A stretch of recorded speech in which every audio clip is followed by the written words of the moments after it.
नाशिकमधून एक धक्कादायक आणि खळबळजनक प्रकरण समोर आलं आहे. देशातील नामांकित आयटी कंपनी टीसीएसच्या नाशिक ऑफिसमध्ये महिलांचं कथित लैंगिक शोषण आणि धर्मांतरासाठी दबाव टाकल्याचा गंभीर आरोप करण्यात आला आहे. या प्रकरणामुळे संपूर्ण देशभरात मोठी खळबळ उडाली आहे.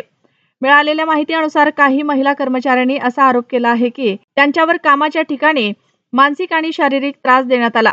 एवढंच नाही तर काहींना धर्मांतरासाठी दबाव टाकण्यात आल्याचंही सांगितलं जात आहे. या सर्व आरोपांमुळे कंपनीची प्रतिमा धोक्यात आली असून आता या प्रकरणात टीसीएसच्या अडचणी वाढण्याची शक्यता व्यक्त केली जात आहे.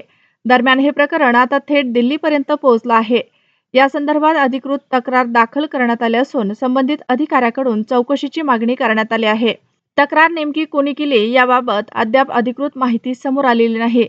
तरी या प्रकरणाची गांभीर्याने दखल घेतली जात असल्याचं समजतंय. यामुळे आता केंद्र सरकार आणि संबंधित यंत्रणा या प्रकरणाकडे लक्ष देण्याची शक्यता आहे. जर आरोप सिद्ध झाले तर संबंधितावर कठोर कारवाई होऊ शकते. दरम्यान कंपनीकडून अद्याप अधिकृत प्रतिक्रिया आलेली नसल्याचंही समोर येत आहे. हा संपूर्ण प्रकार केवळ एका कंपनीपुरता मर्यादित नसून कार्यस्थळी महिलांच्या सुरक्षेचा आणि त्यांच्या हक्काचा एक मोठा प्रश्न पुन्हा एकदा समोर आला आहे. आता सर्वांच्या नजरा या प्रकरणातील चौकशी आणि पुढील कारवाईकडे लागल्या आहेत. नाशिक येथील नामांकित बहुराष्ट्रीय कंपनीमध्ये महिलांचा विनयभंग, लैंगिक व मानसिक अत्याचार तसेच धार्मिक भावना दुखवल्याप्रकरणी 9 गुन्हे दाखल. नाशिक शहरातील एका नामांकित बहुराष्ट्रीय कंपनीत कार्यरत असलेल्या महिलांवर कंपनीतील काही पुरुष कर्मचाऱ्यांकडून विनयभंग, मानसिक छळ, लैंगिक अत्याचार तसेच धार्मिक भावना दुखवल्याचे गंभीर प्रकार उघडकीस आला आहे. सदर प्रकरणी आतापर्यंत एकूण 9 गुन्हे दाखल करण्यात आले असून 6 आरोपींना अटक करण्यात आली आहे.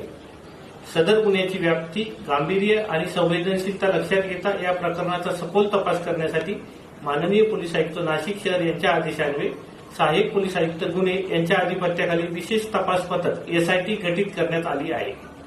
यापुढे अशा प्रकारच्या घटना घडू नयेत यासाठी सर्व खासगी आस्थापनांनी आपल्या कार्यस्थळी महिलांच्या सुरक्षिततेसंदर्भात आवश्यक ती खबरदारी आणि प्रतिबंधात्मक उपाययोजना कराव्यात. कोणत्याही महिलेला विनयभंग किंवा अत्याचारासंबंधी तक्रार असल्यास त्यांनी सीपी व्हॉट्सअप क्रमांक 9923323311 यावर संदेश पाठवू शकतात किंवा नियंत्रण कक्ष क्रमांक 112 वर संपर्क साधू शकतात.